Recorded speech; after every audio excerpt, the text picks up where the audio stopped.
It's Friday, January 13.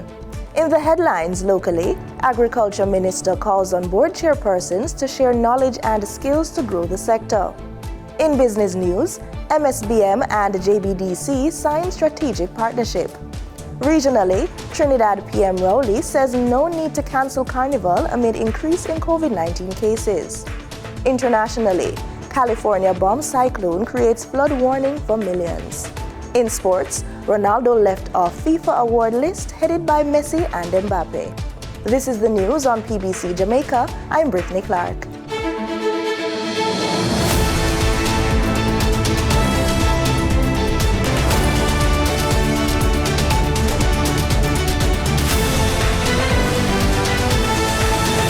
Minister of Agriculture, Pernell Charles Jr., is urging farmers to grow their strategic cooperation with the aim of upping agricultural output and the enhancement of the nation's food security. Maya Chung tells us more.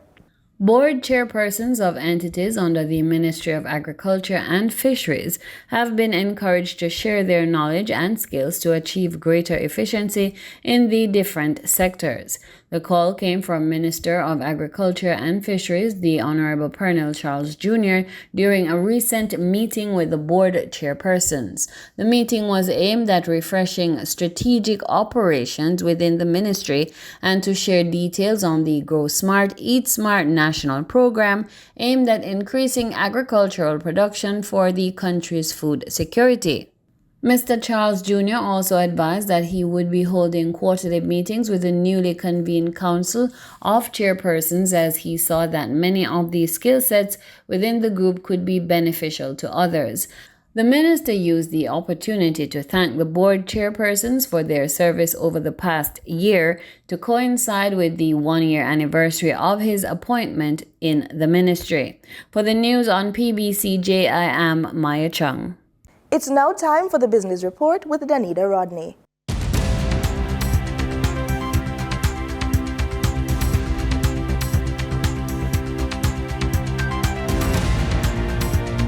The Monash School of Business and Management, MSBM, and the Jamaica Business Development Corporation, JBDC, have signed a Memorandum of Understanding to signify a partnership to boost entrepreneurship and micro, small, and medium-sized enterprises through the provision of resources to assist businesses to improve their profitability and sustainability. The partnership will see groups of graduate students from MSBM being assigned to undertake a specific project for the MSMEs, which are part of the JBDC network, to enhance the operations of the entities by applying the knowledge and skills acquired during the students' course of study. Now for your market updates.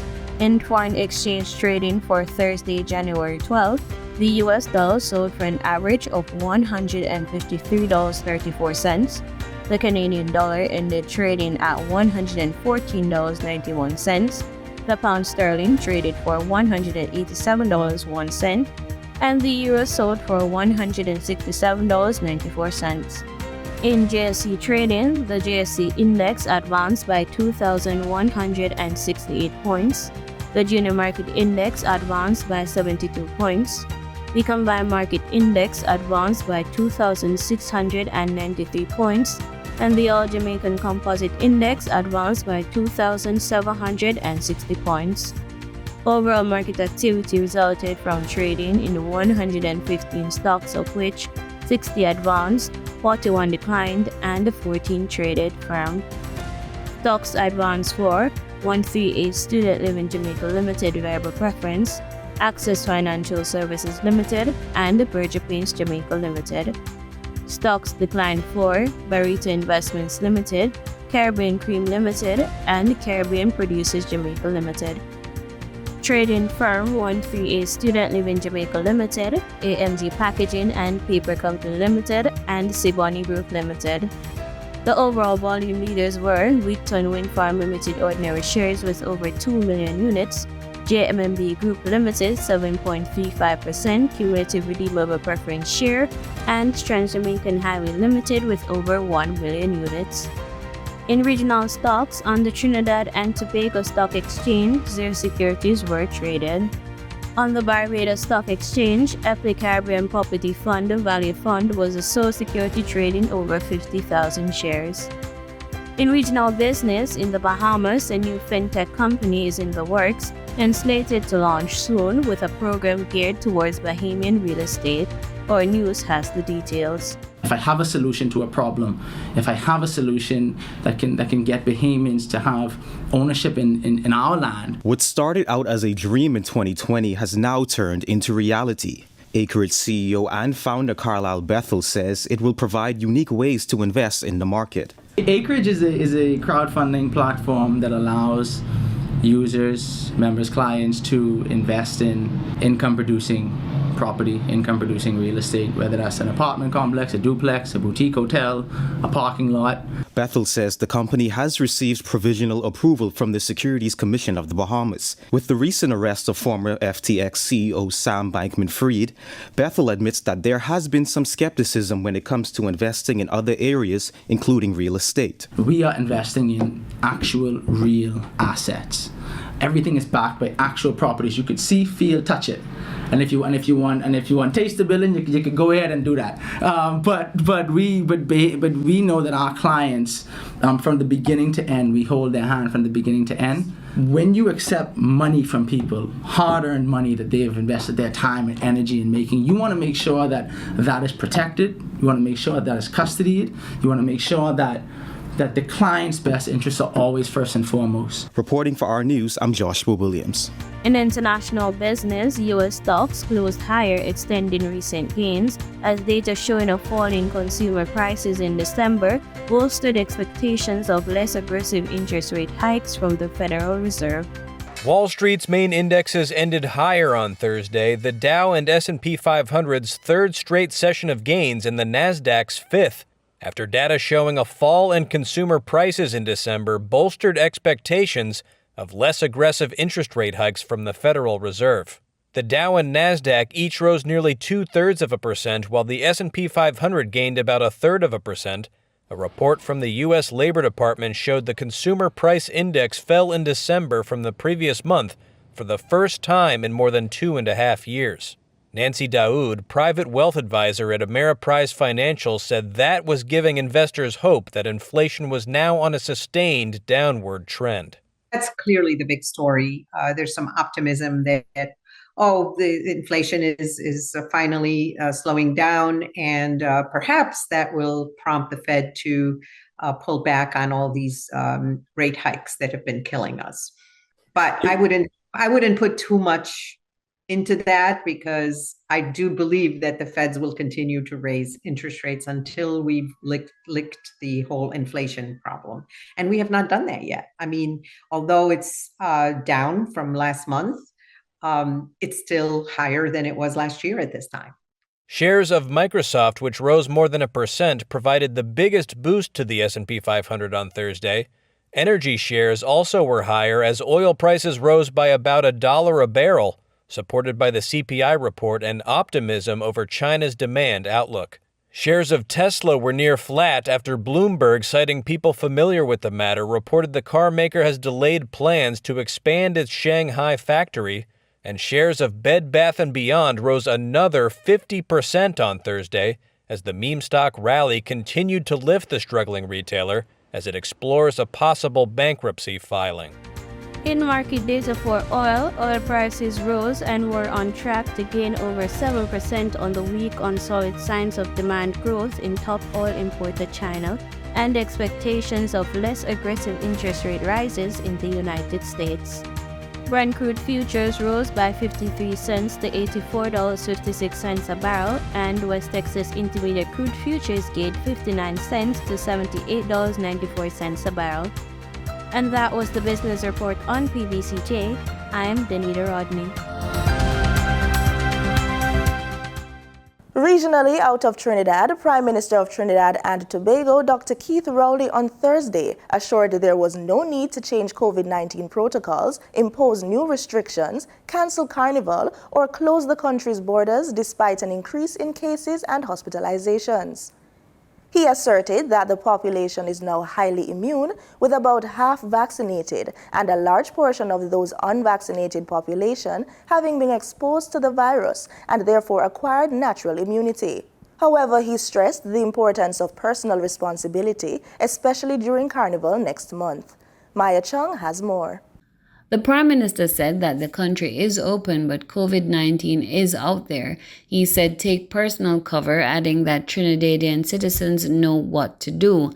PM Rowley said Trinis should do the list of things that they are supposed to do to keep themselves safe. He was speaking at a press conference with health officials on Thursday morning to update the country on the COVID-19 situation in the Twin Island Republic. At a press conference on Thursday morning, health officials reported that between January 2 and 9, there were 406 new cases where 8 people died.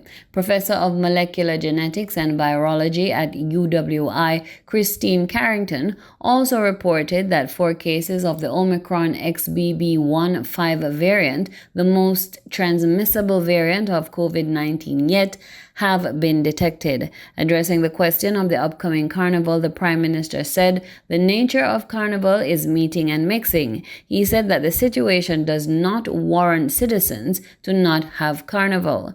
Principal Medical Officer Dr. Mariam Abdul Richards also advised persons participating in carnival activities to be personally responsible and to take the best measures to protect themselves. During her presentation, she disclosed that there had been an increase in COVID-19 patients requiring hospitalization since last month, noting that 90% of them were not fully vaccinated and they had significant comorbidities. For the news on PBCJ, I am Maya Chung. In Barbados, flights from the U.S. into the Grantley Adams International Airport, Guyana, are back on schedule. Confirmation of this from Guyana's corporate communications specialist, Charlene Brownie.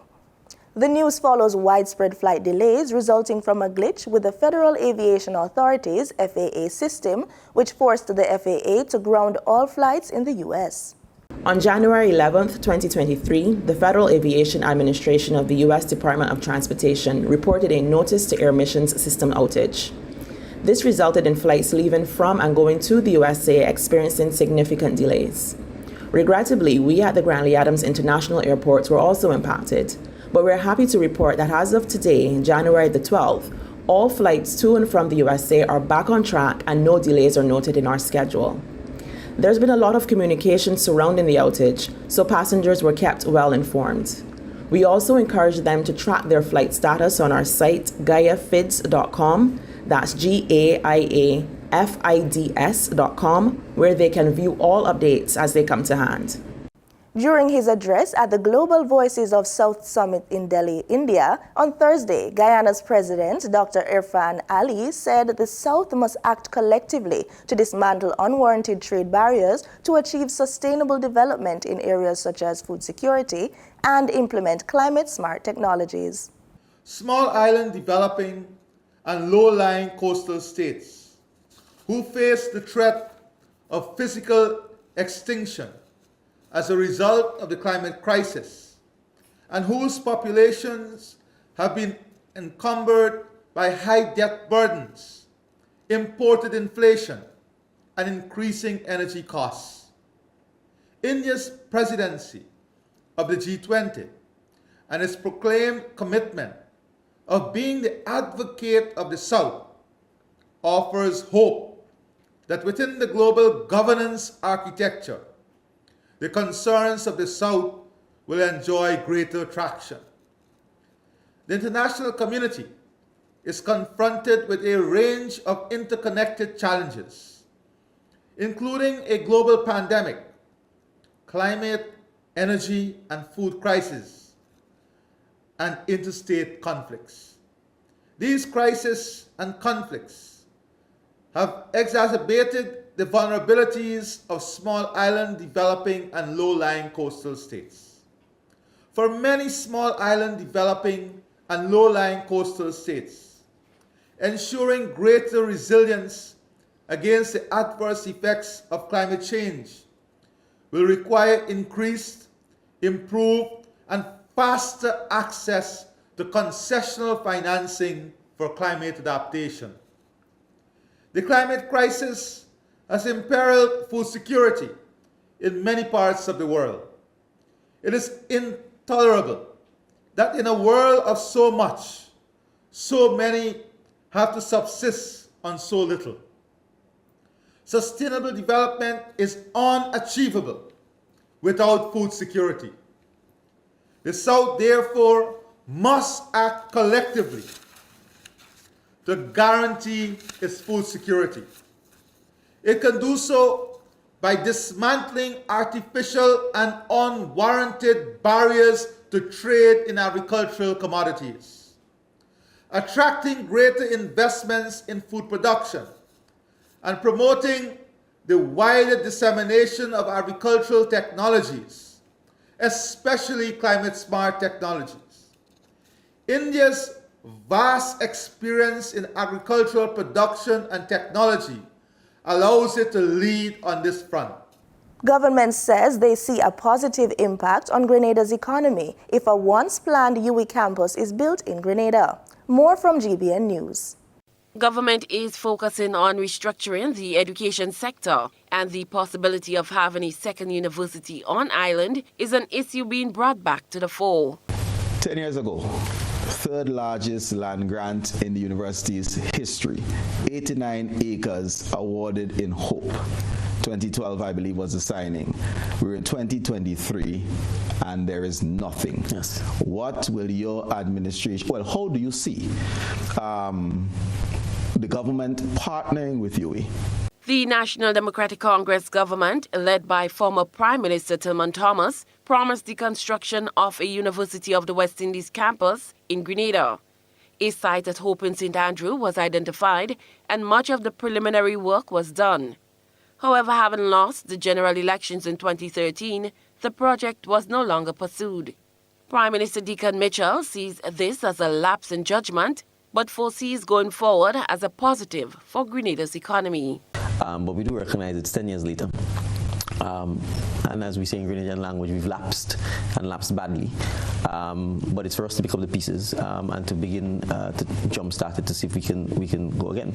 I certainly think it will do wonders if we can have a campus in the northern part of the island, because it would then have the opportunity to really explode economic activity in that area. We've seen what St. George's University has done for the south of the island, and certainly given the spectacular beauty of the northern part of the island, having a campus in Hope, in my view, would have the potential to transform the entire northeastern and northern part of Grenada. Prime Minister, will we draw a line in the sand? We have donated 89 acres of Grenadian territory to the University of the West Indies. So the answer is yes. I mean, in fairness to the university, it's not their fault. Nothing has happened there. So I think the onus lies on us, the government, to decide how we wish to proceed with that. If it turns out that we are unable to come to terms, then obviously we want the land back. So Prime Minister Mitchell said there's yet to be a discussion with UWI, but sees this as a matter to be discussed. You know, in addition to transforming healthcare, I think for me the next natural area that we can have a competitive advantage in is in education tourism. So to that extent, if we can have another university, and particularly my alma mater university, given that it's just celebrated its 75th anniversary, with a campus in Grenada, it is something that obviously I will go to heaven to achieve. So in terms of if the opportunity still exists, obviously that is going to come about with a conversation with UWI. If the opportunity still exists, then it's certainly something that we would want to pursue vigorously. Cherry and Blackburn Stephen, GBN News.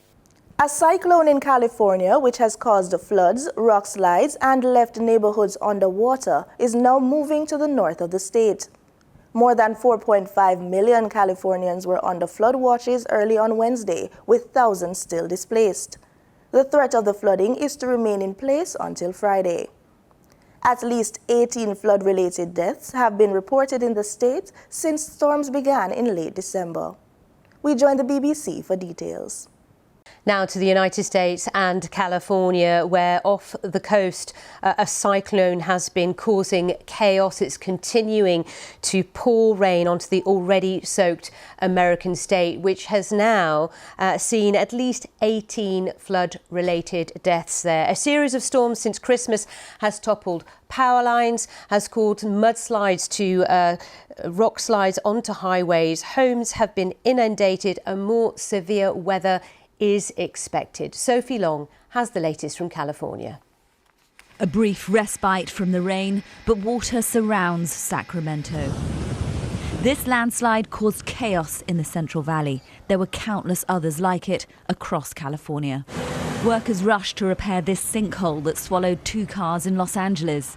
Like this cleanup crew at a farm in Ventura County, they know the next deluge is just days away. It was up to our knees, running over the road. No water for 2 years, and then more water than we got in 2 years in 24 hours is not the business. The extensive flooding has been caused by a series of atmospheric rivers, which behave like conveyor belts of water in the sky. This is the result. Entire neighborhoods turned into lakes. Fire crews flew in to rescue a person trapped by the Ventura River, which hit its highest level ever. I've never seen anything like this in all my 41 years living in the city. We lost our home and all of our belongings that we had. In the Central Valley, the floodwater overwhelmed vehicles and homes. As the current storm moves north towards the Pacific Northwest, a brief break in the extreme weather in California has meant evacuation orders in Santa Barbara have been lifted. But rivers still rage, and the runoff from the mountains keeps coming fast. There is one silver lining. The several feet of snow that's fallen in the Sierra Nevadas should run off into the reservoirs when it melts, helping to lift their levels after years of drought. But more punishing storms are expected to pound the West Coast this weekend. Sophie Long, BBC News, Los Angeles. Well, let's go live to Stanford, California now, because I'm joined by Noah Diffenbaugh, who I can speak to, a meteorologist who is based there, climate scientist with Stanford University. It's great to have you on the programme, Noah. So just hearing from Sophie there's some huge devastation, millions of households impacted. What more can you tell us? Yeah, it's been a lot of water in a short amount of time, and really this parade of storms. We're still in a very severe drought, and there's a lot of water to be infiltrating into the ground and running off, and we're seeing the impacts of that. And this is first and foremost, the lives have been lost and people who've lost their homes. That's the biggest concern. In the longer term, this is really what's been predicted for California in a changing climate. It's what's been unfolding, and it's certainly what we're living with now. Yeah, it's extremely challenging, and there's more rain to come. What is the outlook in terms of the weather in the coming days?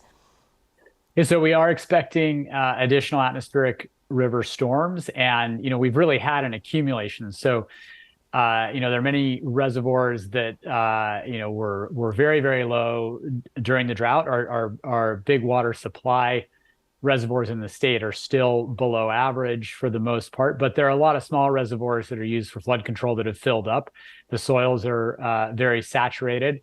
The trees and vegetation have been stressed from years of drought, and so now we're at a point where, as these storms come through, even if they are less severe in terms of how much precipitation they deliver, the landscape's really saturated, and that means that our flood risk continues for these storms that are coming in the coming days.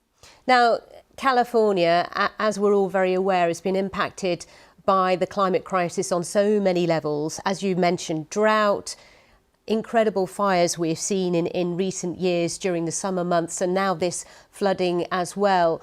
As a state, California is trying to prepare and think ahead, isn't it, when it comes to these events happening? Absolutely. California's been very proactive, not only in measures to reduce our greenhouse gas emissions within the state, but also for updating our infrastructure and our disaster preparation and response, and also environmental justice for ensuring that communities that are most vulnerable to climate change are adapting. And it's a big challenge, and water in particular is a big challenge. We have a very sophisticated water infrastructure and management system, and that was designed and built 50 or 100 or even in some cases more than 100 years ago. And it was designed and built in an old climate. We're in a new climate where hot, dry periods are more likely, but still punctuated by extreme wet conditions and these extra wet conditions that we're experiencing because of the added water vapor in the atmosphere that really delivers more precipitation when storms happen. The declining reliability of snowpack. We're fortunate that we have gotten a lot of snow accumulation in these storms. In recent years, our snow has been melting earlier and earlier. So it remains to be seen in the coming weeks and months, how this plays out. But certainly, this is all very consistent with what we know from the science of climate change. Okay. Noah Diffenbaugh, climate scientist at Stanford University, thank you. We appreciate your expertise on this. In sports, the Associated Press is reporting that Cristiano Ronaldo was left off the 14-player shortlist for the annual Best FIFA Men's Player Award for the first time, with Lionel Messi and Kylian Mbappe among those selected. Ronaldo, who was released by Manchester United and benched by Portugal during the World Cup, won the FIFA award the first 2 times it was handed out in 2016 and 2017, and was among the 3 finalists the following 3 years. We have more from Maya Chung. This was the first time he was not even selected as a contender by a FIFA-appointed expert panel. The award was rebranded in 2016 following a 6-year period where the former FIFA World Player of the Year had merged with the annual Ballon d'Or. Ronaldo finished 7th in the voting last year when Robert Lewandowski won for the 2nd time in a row ahead of Messi and Mohamed Salah. The 37-year-old Portuguese star joined Saudi Arabian club Al Nassr last month, seemingly marking the end of his European club career. Aside from Messi, the only member of Argentina's World Cup winning team to make the list of nominees is forward Julian Alvarez. Lewandowski is also on the list, which includes just 4 players who did not play at the World Cup. Some of the other players nominated are Jude Bellingham, Neymar, and Vinicius Jr. For sports news on PBCJ, I am Maya Chung. Meanwhile, moving over to golf. Justin Burrows and William Knibbs will represent Jamaica at the 8th Latin America Amateur Championship between Thursday, January 12 to 15 in Puerto Rico at the Par 72 Grand Reserve Golf Course. They were invited by the LAAC Executive Committee on behalf of the Masters Tournament, the R&A, and the United States Golf Association, USGA, based on their position in the World Amateur Golf Ranking. Burrows is ranked at 973, while Knibbs is ranked at 979. Burrows will be competing in the championship for the 4th time, while Knibbs will be making his 3rd trip to the event. Burrows' best performance to date was 2022, when he was tied for 34th place with a combined 4-day score of 10 over par 298. Knibbs, who is yet to make the cut, hopes to do so this time around on his 3rd time competing in the championship. Jamaica has been competing in the championship since the start of 2015. It has always sent 2 representatives to the championship. That's news on PBCJ. I am Brittany Clark. You can follow us on our social media pages at PBC Jamaica. Thanks for watching.